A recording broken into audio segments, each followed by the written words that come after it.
இன்னைக்கு நம்ம பார்க்க போகிறது எக்ஸாக்ட் டிஃபரன்ஷியல் ஈக்குவேஷன்ல ஒரு மெத்தட் வந்து பார்க்க போறோம். ஆல்ரெடி நம்ம எக்ஸாக்ட் டிஃபரன்ஷியல் ஈக்குவேஷன்ல நிறைய சம் பார்த்துட்டு இருக்கோம். இன்னைக்கு பார்க்க போகிறது வந்து பாத்தீங்க அப்படின்னா find integrating factor for 8y dx plus 8x dy plus x square y cube 4y dx plus 5x dy is equal to 0. So இதுல இருந்து அதுக்கப்புறம் சால்வ் பண்ணி நம்ம கண்டுபிடிக்க சொல்லியிருக்காங்க. இப்போ இந்த சம் பார்த்தீங்க அப்படின்னா இந்த சம்மை பார்த்த உடனே நம்ம என்ன சம் அப்படின்றத கண்டுபிடிச்சிருக்கோம். அவங்களே சொல்லிட்டாங்க இன்டெகிரேட்டிங் ஃபேக்டர் அப்படின்னு கொடுத்துட்டாங்க. ஸோ இன்டெகிரேட்டிங் ஃபேக்டர் கொடுத்துட்டாலே என்ன அர்த்தம் அப்படின்னா இந்த given equation not exact differential equation அப்படின்னு அர்த்தம். அப்போ எக்ஸாக்ட் டிஃபரன்ஷியல் ஈக்குவேஷன் இல்லைன்னா இன்டெகிரேட்டிங் ஃபேக்டரை மல்டிபிள் பண்ணணும். அப்போ நம்மளுக்கு ஆல்ரெடி வந்து தியரம் சொல்லி கொடுத்துருக்காங்க. இன்டெகிரேட்டிங் ஃபேக்டர்ஸ் ஒரு டைப்புக்கும் டிஃப்ரெண்ட் டைப் ஆஃப் வந்து இன்டெகிரேட்டிங் ஃபேக்டர்ஸ் கொடுத்துருக்காங்க. இந்த மாதிரி வந்து சம் இருக்கு mdx plus ndy மாடல் உள்ள mdx plus ndy மாடல் இருந்து இதோட பவர்ஸ் வந்து ஹையரா வரும் பட்சத்தில் அதுக்கு நம்ம இன்டெகிரேட்டிங் ஃபேக்டர் யாரை எடுத்துக்கலாம் அப்படின்னா x power h y power k அப்படிங்கறத இன்டெகிரேட்டிங் ஃபேக்டர் நம்ம எடுக்கலாம். ஸோ அப்போ இன்டெகிரேட்டிங் ஃபேக்டர் நம்ம எடுத்துக்கிறோம் அப்படின்னும் போது என்ன பண்ணணும்னா ஒன்றும் இல்லை இன்டெகிரேட்டிங் ஃபேக்டர் கண்டுபிடிச்சா ஆக்சுவலி என்ன ஃபார்முலா அப்படின்னா mu into mdx plus ndy is equal to 0 அப்படின்னு அந்த ஈக்குவேஷனை நம்ம மாற்றணும். mu means integrating factor. அப்ப இந்த ஈக்குவேஷனுக்கு எனக்கு integrating factor x power h y power k. அப்ப நான் என்ன பண்றேன் அப்படின்னா இந்த integrating factor இந்த given ஈக்குவேஷனோட நான் மல்டிபிள் பண்றேன். அப்ப x power h y power k ல இந்த ஈக்குவேஷனோட given ஈக்குவேஷனோட அதே மாதிரி x square y cube அப்படிங்கறத இந்த வேல்யூவோடயும் நான் மல்டிபிள் பண்றேன். அப்ப ஏற்கனவே என்ன இருக்கு அப்படின்னு பாத்தீங்கன்னா இங்க h இங்க k இந்த ஈக்குவேஷன்ல பாத்தீங்க அப்படின்னா அந்த h நம்ம வந்து ஏற்கனவே பவர் வந்து 2 இருக்கு 3 இருக்குறதுனால யூசுவலா பவர் நம்ம என்ன பண்ணுவோம் ஆட் பண்ணுவோம். அப்ப 2 plus h y is equal to 3 plus k அந்த மாதிரி நம்ம பண்ணிடுவோம். அதனால இது equal to 0 அப்படின்னு போட்டோம். இப்போ நம்ம என்ன பண்ண போறோம் அப்படின்னா இந்த x power h y power k அப்படியே உள்ள கொண்டுனா நம்ம உள்ள கொண்டு போறோம். அப்ப 8 as a constant x இல்ல அதனால x power h அப்படியே வரும். y அப்படி எடுத்துட்டோம் அப்படின்னா ஏற்கனவே பவர் k இங்க பவர் 1 அப்ப பவர் ஆட் பண்ணனும். பேஸ் சேமா இருந்தா பவர் ஆட் பண்ணனும். k plus 1 அப்படின்னு போடுறோம் dx plus அடுத்தது 8 இங்க வந்து பாத்தீங்க அப்படின்னா x ஆல்ரெடி இருக்கு இங்க பவர் வந்து 1 ஆல்ரெடி இங்க வந்து h அப்ப பவர் வந்து h k plus 1 மாறிடும். இங்க y டேர்ம் இல்ல அதனால y power k dy அப்படின்னு நீங்க பண்ணிடலாம். அடுத்து plus அடுத்து இந்த வேல்யூவை நம்ம இங்க ஆட் பண்ண போறோம். அப்ப ஆட் பண்ணோம்னா இங்க 4 அதோட x டேர்ம் அதாவது x equal to y அந்த மாதிரி வச்சோம்னா உங்களுக்கு நல்லது. அதனால x நான் பவர்ல வந்து h plus 2 மாத்திட்டேன். நான் ஒண்ணும் இல்ல 2 plus வச்சாலும் h அடுத்து y பவர் இங்க பாத்தீங்கன்னா 3 plus k இங்க ஒரு y இருக்கிறதுனால k plus இந்த 3 plus 1 வந்து 4 மாறிடுச்சு. அகைன் வந்து நம்ம என்ன பண்றோம்னா இந்த வேல்யூவை அதோட மல்டிபிள் பண்றோம். அப்போ 5x இங்க பவர் 1 இருக்கு ஆல்ரெடி ஒரு 2 இருக்கு 2 plus 1 வந்து 3. அடுத்து y பவர் இங்க k plus 3 dy is equal to 0 அப்படியே போறோம். இப்போ நம்ம என்ன பண்ண போறோம் அப்படின்னா நம்மளோட எக்ஸாக்ட் டிஃபரன்ஷியல் ஈக்குவேஷன் ஃபார்முலா எப்படி இருக்கும் அப்படின்னா mdx plus ndy அப்படிங்கற மாடல்ல இருக்கும் எக்ஸாக்ட் டிஃபரன்ஷியல் ஈக்குவேஷன் தான். சோ அப்ப எக்ஸாக்ட் டிஃபரன்ஷியல் ஈக்குவேஷன் மாடல் ஃபார்முக்கு நான் மாற்றணும்ன்றதுக்காக dx இல்ல இந்த டேர்ம் ஃபர்ஸ்ட் எழுதிட்டேன். அதே மாதிரி இங்க எனக்கு ஒரு dx டேர்ம் இருக்கு. சோ இந்த ரெண்டு dx டேர்ம்ல இருக்கோ கோஎஃபிஷியன்ட்ஸ் மட்டும் நான் எடுத்து எழுதி இந்த dx க்கு போட்டுட்டேன். அதே மாதிரி அடுத்து இந்த டேர்ம்ல இருக்க இந்த dy அப்படிங்கற இந்த டேர்மையும் அதே மாதிரி இந்த dy முன்னாடி இருக்க இந்த கோஎஃபிஷியன்ட் எடுத்து நான் ப்ளஸ் பண்ணி இந்த dy is equal to 0 அப்படின்னு நான் கன்சிடர் பண்றேன். சரிங்களா? இப்போ நமக்கு என்ன மாடல் வந்துருச்சு mdx plus ndy மாடல்ல வந்துருச்சு. இப்போ நம்ம எப்பவும் போல சால்வ் பண்ணணும். சோ ஒரு ஈக்குவேஷன் ஒரு எக்ஸாக்ட் டிஃபரன்ஷியல் ஈக்குவேஷன் இருந்தா அதோட வெரிஃபிகேஷன் மெத்தட் என்னது ∂f by ∂y is equal to ∂n by ∂x இதுதான் வந்து ஃபார்முலா. சோ அத நான் எக்ஸாக்ட்டா செக் பண்றதுக்காக அந்த ஃபார்முலாவை நான் யூஸ் பண்றேன். அப்ப நான் என்ன பண்றேன் அப்படினா இந்த m dx க்கு முன்னாடி இருக்கிற இந்த போர்ஷனை நான் m க்கு கன்சிடர் பண்ணி அங்க எழுதிருக்கேன். அடுத்து பாத்தீங்க அப்படினா dy க்கு முன்னாடி இருக்கிற இங்க வந்து நான் என்ன எழுதலாம் n dy அதனால n ன்னு சொல்லி எழுதுறேன். இப்போ இத நான் வெரிஃபை பண்றதுக்காக ∂m by ∂y போட்டு டிஃபரன்ஷியேட் பண்ண போறேன். இங்க n term ∂n by ∂x போட்டு பண்ண போறேன். சோ அப்ப முதல்ல y போட்டு பண்ண போறோம். அப்படினா நான் என்ன பண்றேன் y தான் எனக்கு என்னோட டார்கெட். அப்ப நான் வந்து 8x வெச்ச கான்ஸ்டன்ட் அப்படியே வச்சுட்டேன். y power k plus 1 நான் டிஃபரன்ஷியேட் பண்ணேன் அப்படினா எனக்கு என்ன கிடைக்கும் k plus 1 into y power k plus 1 plus 1 அதாவது k plus 2 னு மாறிடும். அடுத்து பாத்தீங்க அப்படினு சொன்னா இங்க 4 இங்க நான் y தான் டார்கெட் பண்ண போறேன். அதனால 4x h plus 2 அப்படியே வச்சுக்கணும் கான்ஸ்டன்ட்டா. இத நான் டிஃபரன்ஷியேட் பண்ணேனா k plus 4 முன்னாடி வந்துரும் y power k plus 4 plus 1 அதனால k plus 5 அப்படினு சொல்லி வந்துரும். ரைட்டா? சோ இதே மாதிரி அடுத்து இந்த சைடுல ஈக்குவேட் பண்றோம்.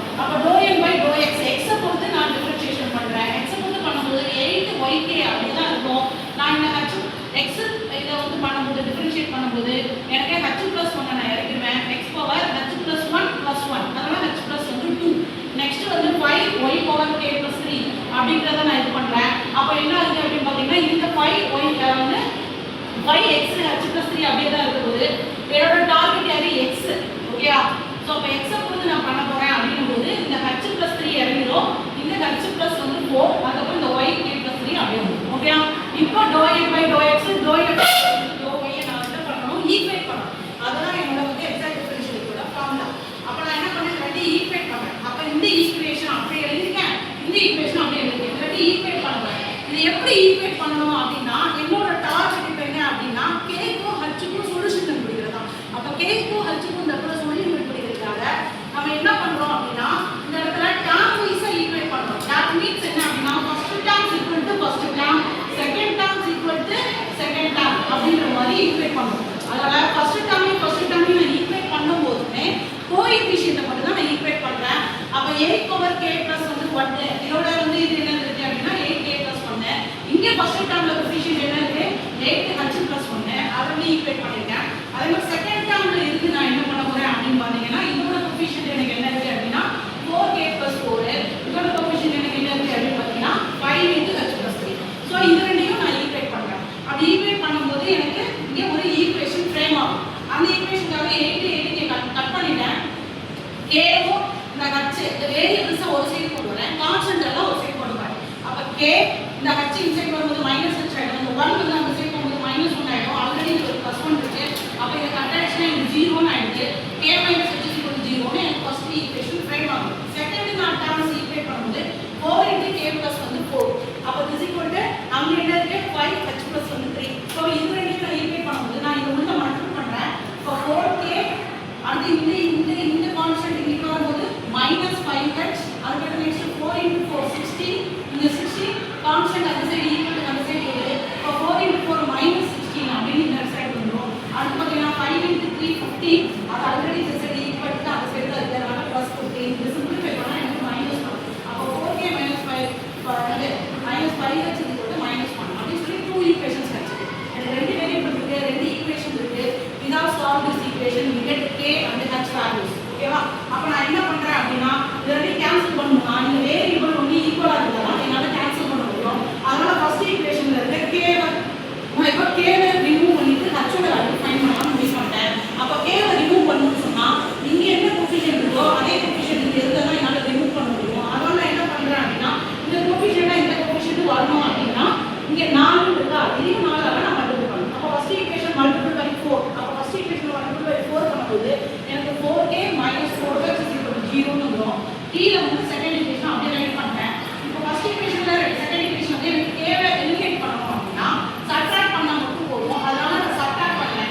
1 - 2 பண்றேன். மைனஸ் பண்ணும்போது சிம்பல்ஸ் சேஞ்ச் பண்ணும். இங்க பிளஸ் இருந்தா மைனஸ் மாத்திட்டேன், மைனஸ் இருந்தா பிளஸ் மாத்திட்டேன், இங்க மைனஸ் இருந்தா பிளஸ் மாத்திட்டேன்.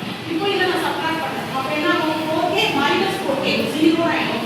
அந்த -4h ல இருந்து இந்த 5h நான் என்ன பண்ண போறேன் பிளஸ் இது மைனஸ். அப்ப நான் என்ன பண்ணனும் சப்ட்ராக்ட் பண்ணிட்டு எந்த சிம்பல் பெருசா இருக்கோ அதோட சிம்பலை போட்டுக்கணும். அப்ப 5 தான் பிளஸ்னால இங்க பிளஸ் வச்சு சரியா ஈக்குவல் டு இங்க மைனஸ்ங்கறத பிளஸ்ஸா மாத்திக்கலாம். பிளஸ் அப்ப h = 1 ன்னு கிடைச்சது.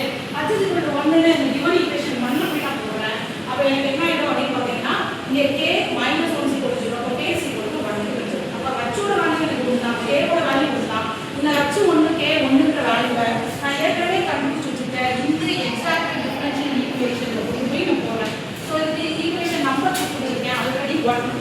ஈக்குவேஷன் 1ல போய் நான் இந்த வேல்யூவை சப்ஸ்டிட்யூட் பண்ணேன் அப்படினு சொன்னா எனக்கு அந்த ஈக்குவேஷனோட ஈக்குவேஷன் வந்து h க்கும் k க்கும் வேல்யூ போடுறேன். இந்த மாதிரி ஈக்குவேஷன் கிடைச்சிரும். இது கிடைச்சதுக்கு அப்புறம் நீங்க என்ன பண்றீங்க அப்படின்னு சொல்லி பார்த்தோம் அப்படின்னா இத சால்வ் பண்ணணும். mdx + ndy நம்ம டெரிவேட்டிவ் பேட்டர்ன் ஃபைண்ட் பண்ணா மட்டும் போதாது. கணக்கு என்ன கொடுத்தாங்க ஹென்ஸ் சால்வ் அப்படின்னு சொல்லி கொடுத்தாங்க. இந்த சம்ம நீங்க பாக்கும்போது இத ரெண்டு விதத்துல சால்வ் பண்ணலாம். ஒண்ணு integral of mdx + integral of ndy = c.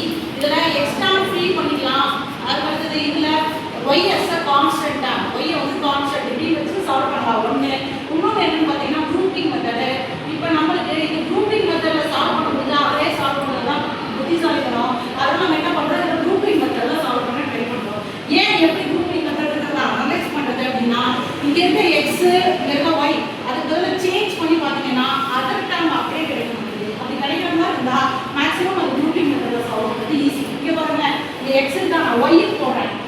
y x square வரும். y x ஸ்கொயர் வந்துட்டா இருக்கா. அப்ப இந்த மாதிரி வந்துச்சுன்னா அவங்க நம்ம குரூப்பிங் பண்றது ஈஸி. சோ அதனால நம்ம என்ன பண்றோம் அப்படின்னா இதுல இருக்க டேர்ம் இன்டு dx பிளஸ் இந்த 8x ஸ்கொயர் y வந்து dy இவங்க ரெண்டு பேருக்கு ஒரு குரூப்பிங் பண்ணுவோம். இந்த 4 வந்து x கியூப் y பவர் 5 னோ இந்த 5x பவர் 4 y பவர் 4 இதுலயும் நம்ம குரூப்பிங் is equal to 0 அப்படின்னு. இப்போ இந்த வேல்யூ வந்து பாத்தீங்க அப்படின்னா இது ரெண்டும் வந்து சேஞ்ச் ஆகும். இதெல்லாம் எப்படி குரூப்பிங் பண்றது உங்களுக்கு ஐடியா இல்லை அப்படின்னா ஃபர்ஸ்ட் டேர்ம் எடுத்து இன்டகிரேட் பண்ணி பாருங்க. அப்ப integration of 8x y square வந்து dx அப்படி இருக்கு. இதெல்லாம் நான் dx போட்டு தான் இன்டகிரேட் பண்ணேன். x போட்டு தான் இன்டகிரேஷன் நடக்க போகுது. அதனால 8y ஸ்கொயர் அப்படிங்கிறது நம்ம கான்ஸ்டன்ட். அப்ப இன்டகிரல் ஆஃப் x dx வரும். இத பண்ணா எனக்கு x square divide by 2 already எனக்கு 8y ஸ்கொயர் x ஸ்கொயர் 2 இதையும் கட் பண்ணா எனக்கு என்ன கிடைக்கும் அப்படி பாத்தீங்கன்னா 4x ஸ்கொயர் y ஸ்கொயர் கிடைக்கும். இந்த 4x ஸ்கொயர் y ஸ்கொயர் நீங்க வேணா டிஃபரன்ஷியேஷன் பண்ணி பாத்தீங்கன்னா இந்த சொல்யூஷன் அப்படியே கிடைக்கும். சோ அதனால நீங்க இந்த குரூப்பிங் பண்றதுக்கு இந்த சிம்பிளா இந்த ஸ்டெப் நீங்க யூஸ் பண்ணிக்கலாம். அப்படி பண்ணீங்கன்னா இது கிடைக்கும். அதே மாதிரி தான் இருக்கும். சோ இந்த இதுலயும் நீங்க என்ன பண்ணிக்கிறீங்க அப்படின்னா ஏதாவது ஒரு டேர்ம் இந்த டேர்ம் இல்ல இந்த டேர்ம் எடுத்து நீங்க இன்டகிரேட் பண்ணி பார்த்தாலும் இந்த சொல்யூஷன் உங்களுக்கு கிடைக்கும். சோ இதான் நீங்க டிஃபரன்ஷியேஷன் பண்ணா முடியும். இப்போ நம்மளுக்கு குரூப்பிங் பண்ணிட்டோம். சோ குரூப்பிங் பண்ணதை இன்டகிரேஷன் பண்ணி பார்க்கிறோம். சோ இன்டகிரேஷன் பண்ணும்போது டிஃபரன்ஷியேஷன் இன்டகிரேஷன் ஒன்று கூட ரெசிப்ரோக்கல் கேன்சல் ஆயிடும். அதனால நமக்கு ஆன்சர் என்ன வருது 4x ஸ்கொயர் y ஸ்கொயர் இங்க x பவர் 4 இருக்கு. C அப்படி சொல்லுவோம். This is our solution. Thank you. Any doubt? Ask me.